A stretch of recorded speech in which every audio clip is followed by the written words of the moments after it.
I think the fact that that mob across the city had yet another shocker kind of takes the heat off our performance. Celtic, we are the best team in Glasgow, and we call it always good. What's happening, Celtic family? I hope you're all doing well out there. Look, I haven't asked you for a wee while, but if you could smash the subscribe button for me, it would really help me out and help me to grow this channel. Thank you. So it finishes at Easter Road, Hibs 2, Celtic 1. And listen, there's not much more you can say other than that it was an absolute shocking performance. The performance just wasn't there. But before we totally begin, I have got to admit I watched the first half and I watched 10 minutes into the second half. A family thing came up that just could not be left, so I had to deal with that. Once that was finished, I had missed the rest of the game and I had to come back and sort of watch highlights. So if I am wrong in saying what I'm saying, but I'm going by sort of majority of the second half, I watched the highlights. But the first half performance was just miles off it. Miles off it. I know that Brendan Rodgers has said in his post-match interviews that, you know, we can't make an excuse that midweek had anything to do with it, but you could absolutely tell from the start of the game, we just looked so leggy. So leggy. We didn't look like the team that had just put on one hell of a performance against Bayern Munich. So, but in saying that, you can kind of forgive the team a bit because we did put on such a good performance midweek on Tuesday against Bayern Munich. Again, one of the best teams on the planet. We done a lot of running and we had to put in a hell of a shift. So was there going to be a bit of a downfall, a bit of a hangover from that? I know what Brendan's saying, that, you know, it hasn't really affected us throughout the whole campaign. But we hadn't played that calibre of team, really, where you're going to be constantly on the back foot. I know that in the Champions League and playing European teams, you're going to be, a team like Celtic's going to be on the back foot quite a lot. But with Bayern Munich, you have to constantly chase the ball. And for me, just the whole performance today kind of solidified that we were knackered. We looked absolutely shattered. We just couldn't string a pass together. I thought Cameron Carter-Vickers, who's normally so on it every game, just looked completely out of place. I mean, take the goal for example. When do you ever see Celtic leave such a gap like that? That gap was absolutely fucking massive. I mean, good finish. Great finish by Campbell. And by the way, Hibs, I'm taking nothing away from Hibs here. Hibs came out, they had a game plan, they stuck to the game plan. They also knew that Celtic were coming off a big performance like that midweek. And that kind of ran in their advantage. They took that and they ran with it. And, you know, they made it extremely difficult for Celtic. So taking absolutely nothing away from Hibs, because I thought, especially after the first half performance, I thought Hibs deserved to be winning the game and probably deserved from the first half performance, that they deserved to win the game. But Celtic just could not string a pass together at all. We just totally looked disjointed, completely. But it's so hard to get agitated with this team when we have played some amazing football over this whole season and put in some amount of work when it comes to playing in the Champions League, when it comes to playing in domestic league and domestic cups. There has been so much football that Celtic have had to play. And listen, I am not one of these people who actually thought Celtic were not going to drop points between now and the end of the season. And looking at Hibs and the way Hibs have been playing more recently, they haven't lost a game in the last 12, probably being 13 now.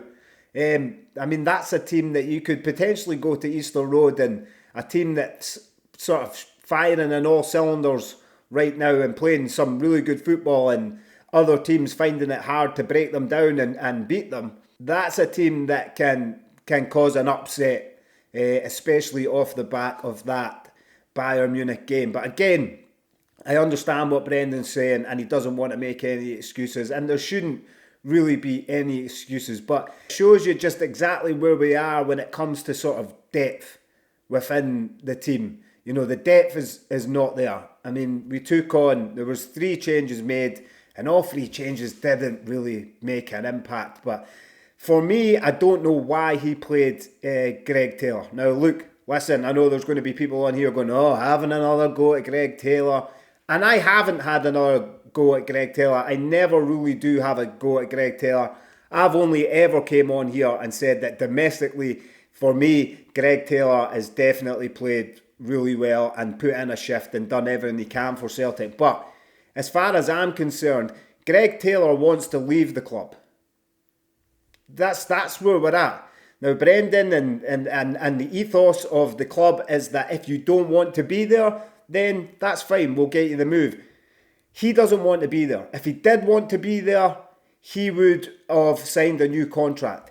He's asking for way too much money, obviously, and from what I've heard, he's asking for way too much money.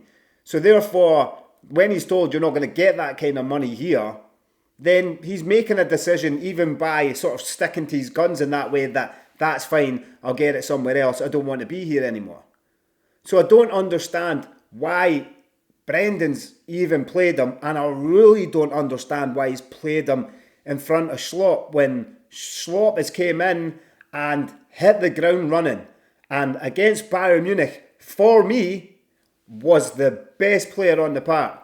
He was phenomenal. As I said, for me, he was phenomenal. So it's something that I'd said to my father through the week, that there's no way he'll drop Schlopp for this game. So when he wasn't on the starter lineup, I've got to admit, I was a bit surprised by that. But listen, even sort of McCowan coming in, he just couldn't find his rhythm. But like Celtic in general today just couldn't find their rhythm, especially in the first half. And we deserved to be getting beat in the first half. It's really that simple. Going into the second half, as I said, I kind of missed most of the second half. I've seen the first sort of 10 minutes. I've seen the first sort of 10 minutes. And even from the kickoff in the first 10 minutes of the second half, you've seen a different team. Brendan Rodgers done something that we're not really used to by making a change at half time. And I'm so glad that he did. I wish that he had done that against Rangers in January, because it's something that we've all shouted about. If they're not playing well enough, hook them at half time. He's definitely listened. But going by the performance of the first half, he got it right and who he had to take off. And it was really good that Brendan actually done that. It's a big statement to say, listen, you've got 45 minutes to really go out there and grab this game by the bollocks and go for it. If you don't, then you're coming off. And the players that he took off, 100% needed to come off. They really weren't making any kind of impact in the first half. So I'm glad that Brendan's doing that, and I hope that is a warning to the rest of the team that you have 45 minutes. First, this is the starting lineup, but if any of you are not performing in that first 45 minutes, I will hook you. So it was good to see, and you could see that it definitely made a change. It makes a change seeing Maeda go through the middle anyway, and I think we're all just starting to get a wee bit used to Maeda being through the middle. It definitely does change the game for us. He's so good in that position. He's so good in any position, to be honest, but he's so good there, and it really does make a difference. And I thought Celtic, of what I seen in that first 10 minutes, again, I've went back and I've looked at highlights, were definitely the team that looked to want to score and create chances, and definitely looked more like Celtic. But even at that, I don't think it was quite there. And the only thing I can think of, again, I know Brendan doesn't want to make up excuses, and I'm not making up excuses. I'm trying not to make up excuses, and I'll keep saying that I do think that Hibs played really well. But you definitely seen a difference in that second half with Celtic. And obviously there's that controversial goal, which, by the way, as I've said, I didn't see in real time. I have only seen by watching it back, and I've watched it back a few times and on loads of different channels.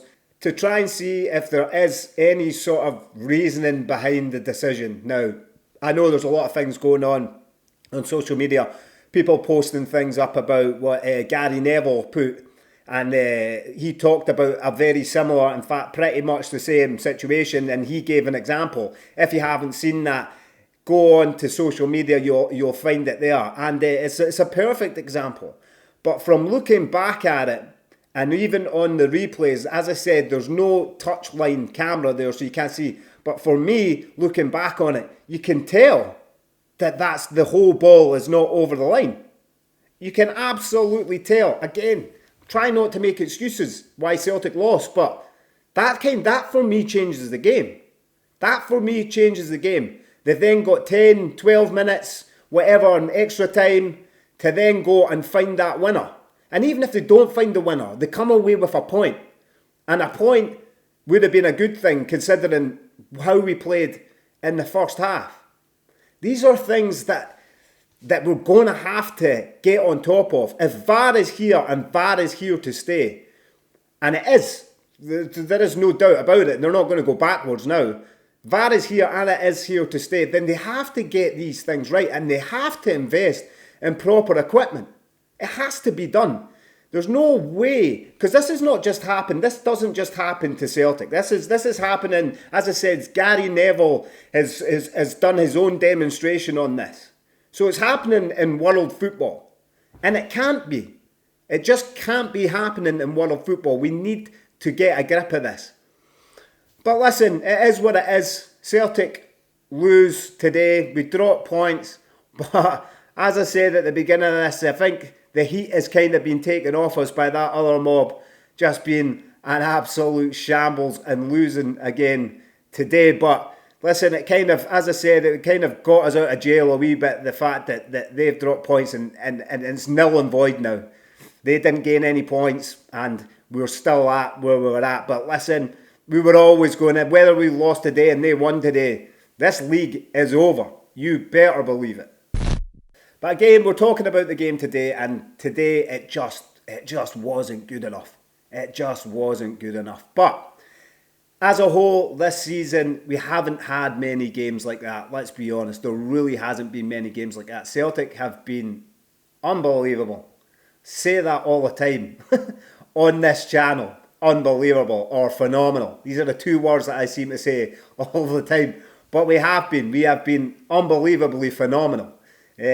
So we can't really complain too much, and we just have to put this on the back burner and move on to midweek against Aberdeen. Again, it's going to be a tough game. I know Aberdeen are not playing the most amazing football right now, but they are teams that can hurt you at times. So we move on. It is what it is. We're still 13 points clear.